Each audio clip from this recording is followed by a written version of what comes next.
How strange God is. I don't understand what's going on in his head. Which is weird, because I've always been good at reading the people around me. How foolish of me to compare him to a human. He probably doesn't think about what he's going to do next, he just does it and doesn't care about what happens. It's like someone who knows they're going to die and doesn't do anything to prevent it.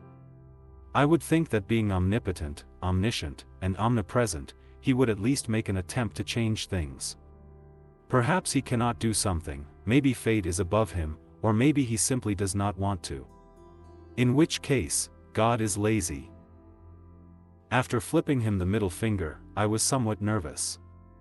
I expected him to send me to his damn hell, but in a blink of an eye, I found myself in my ex-girlfriend's room.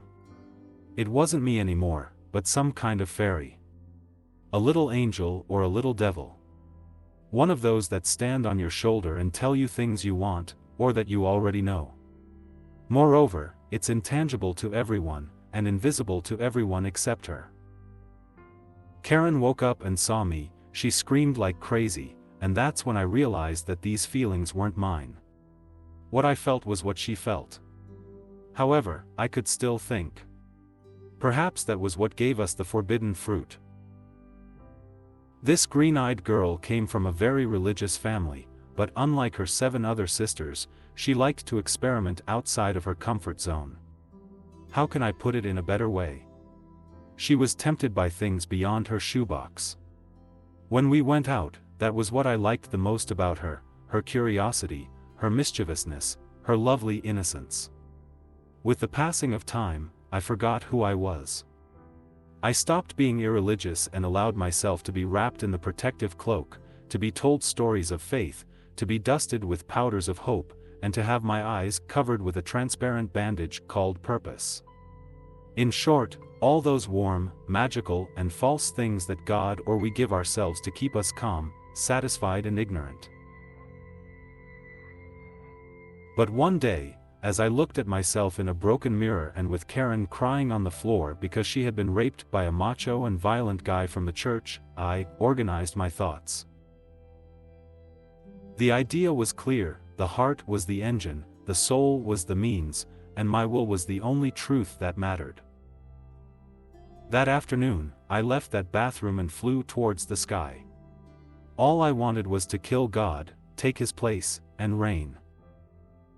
I did it, I created my perfect world, one where I wanted to bring Karen. But she didn't belong here, and I no longer felt anything towards her. In fact, I no longer had the need to feel anything. And so it was for a long time. I destroyed her, just like her soul, I gave her rest, I gave her peace. I forgot about her world and created a new one, and another, and another, and another, and they all thrived as I expected. I was an all-powerful entity. I was the system that kept the clock ticking. There was no longer me, it was the same as before. Everything was the same, everything was part of everything. It didn't matter from which perspective I looked at it, all life was the same, all death was the same. I knew everything, I knew it would end up like this. I was no longer free, no one was. One day someone wanted to kill me. I knew everything that would happen when he gained this power. And it's not that he was special or unique, it was just his time.